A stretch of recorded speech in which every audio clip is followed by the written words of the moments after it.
ఎన్నికలలో తానేదో ప్రధాని అయితాని కలగని విదేశీ శక్తులతో విదేశీ కుట్రలతో ఈ దేశ ప్రజాస్వామ్యం మీద నమ్మిక లేనటువంటి రాహుల్ గాంధీ గారు ఆగమామ బొక్క బోర్ల పడి 3 అంకెల డిజిట్లకు రాలేక 3 సార్లు వచ్చిన సీట్లు బీజేపీకి సమానంగా రాలేక సావు దెబ్బతిని కన్నులొట్టబోయి ఏడవాళ్ళనో నవ్వాళ్ళనో అర్థం కాక అహంకారపూరితంగా ఈ దేశంలో ఉన్న వ్యవస్థల మీద దాడిని కొనసాగించాలనుకుంటున్నారు రాహుల్ గాంధీ గారు.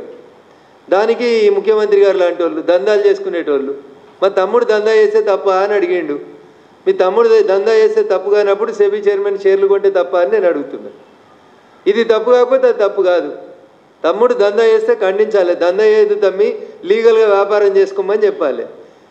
దందా అనేదాన్ని లీగల్ వ్యాపారం అన్నారు. మరి ఏముందని ఆదాని దగ్గరికి పోయినావు? తెలంగాణలో పెట్టుబడులు పెట్టమని. ఆదానితోటి భోజనం ఎందుకు చేసినావు? అమెరికాలో కలిసి పెట్టుబడులకి ఎంఓఈలు ఎందుకు చేసుకున్నావు? ఆదాని అనే సంస్థ తప్పు సంస్థ అయితే రేవంత్ రెడ్డి గారు ఆయన ఇంగ్లీష్ ఛానల్కి ఒకదానికి ఇంటర్వ్యూ ఇచ్చిండు. ఆదాని నేను ఈ దేశంలో పెట్టుబడులు పెట్టడం ప్రారంభించినాక తన వ్యాపారాన్ని గుజరాత్ నుంచి ఢిల్లీకి విస్తరించినప్పుడు తనను పిలిచి తన వ్యాపారాన్ని విస్తరించాల్సిందిగా కోరింది ఆ రోజు ఈ దేశ ప్రధానిగా ఉన్నటువంటి రాజీవ్ గాంధీ గారు కోరినరు అని చెప్పి. సరే, తెలుగు పేపర్ల మీద మీకు విశ్వాసం ఉందో లేదో కానీ ఒక ఆంగ్ల దినపత్రికకు ఒక ఆంగ్ల టీవీకి ఇచ్చినటువంటి ఇంటర్వ్యూలో మీరు కోటి చేస్తున్నటువంటి ఆదాని అనేటువంటి వ్యక్తి చాలా స్పష్టంగా చెప్పింది. My business was extended to Delhi on the encouragement made by the then prime minister of our country mister Rajiv Gandhi అని చెప్పినారు. మీకు ఆదాని మీద నమ్మిక లేదు, రాజీవ్ గాంధీ గారి మీద నమ్మిక లేదు, సెబీ మీద నమ్మిక లేదు, సుప్రీంకోర్టు మీద నమ్మిక లేదు. మీరు పైసలు ఇచ్చి రాయించిర్రా నేను అనను కానీ హిండెన్బర్గ్ మీద మాత్రం నమ్మిక ఉంది.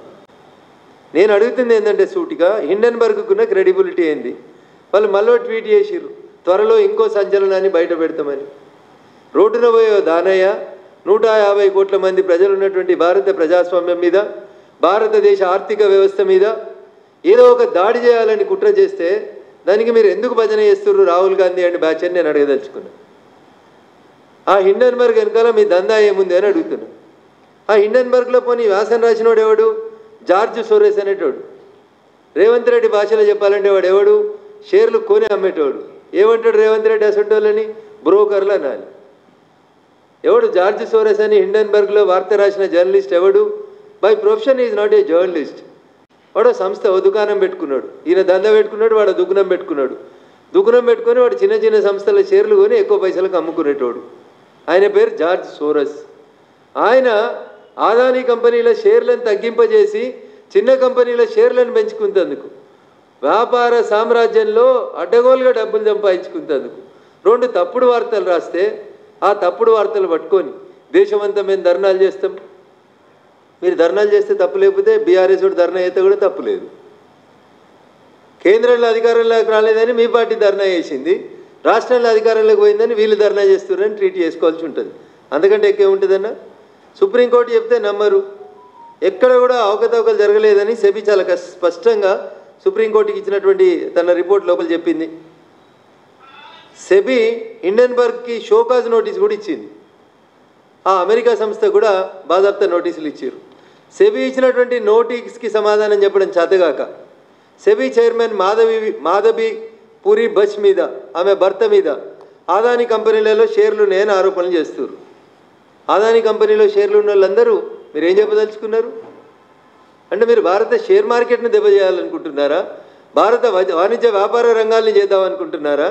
ఏం చెప్తారు? So you don't have confidence on this countries democracy, you don't have confidence on supreme court, you only have confidence on Hindenburg. అయితే మేం చెప్తుంది ఏంటంటే భారత ఆర్థిక వ్యవస్థను చిన్నాభిన్నం చేసేందుకు హిండెన్బర్గ్ అనేటువంటి సంస్థ, జార్జ్ సోరస్ అనేటువంటి ఒక బ్రోకర్ ఇద్దరు కలిసి చేస్తున్నటువంటి కుట్రని భారతీయ జనతా పార్టీగా ఒక పార్లమెంట్ సభ్యుడిగా తీవ్రంగా ఖండిస్తూ ఉన్నాను నేను. యాక్చువల్గా ఇవన్నీ ఎందుకు జరుగుతున్నాయి ఈ దేశంలో? ఇప్పుడు ఈ సంస్థల్ని, ఈ గొడవల్ని ఎందుకు సృష్టిస్తున్నాడు రాహుల్ గాంధీ గారు అంటే, ఇటీవల సుబ్రహ్మణ్య స్వామి గారు కోర్టులో ఒక పిటిషన్ వేసినారు. ఆ పిటిషన్ సారాంశం ఏంది?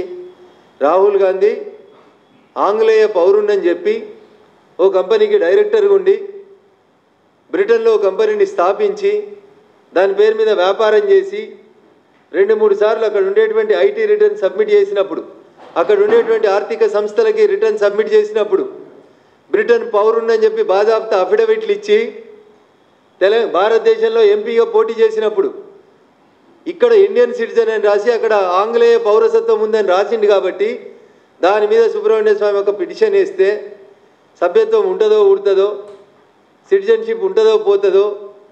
తెలంగాణలో ఒక ఎమ్మెల్యే ఉండే పాపం 2-3 సార్లు గెలిచినాక ఆయన ఇండియన్ సిటిజన్ కాదని చెప్పి జడ్జిమెంట్ వచ్చి చెన్నమనేని రమేష్ గారని వేములవాడ ఎమ్మెల్యే గారి పౌరసత్వం కాదని తేల్చినట్టు రేపేమన్నా రాహుల్ గాంధీ పౌరసత్వం కాదని తేలిస్తే మేము మోడీకి వ్యతిరేకంగా కొట్లాడినాం కాబట్టి మా సిటిజన్షిప్ తీసేసిర్రు అని ఒక తప్పించుకునేటువంటి ప్రయత్నం తప్ప ఇంకొకటి ఇది లేదు తప్ప ఇంకొకటి లేదు.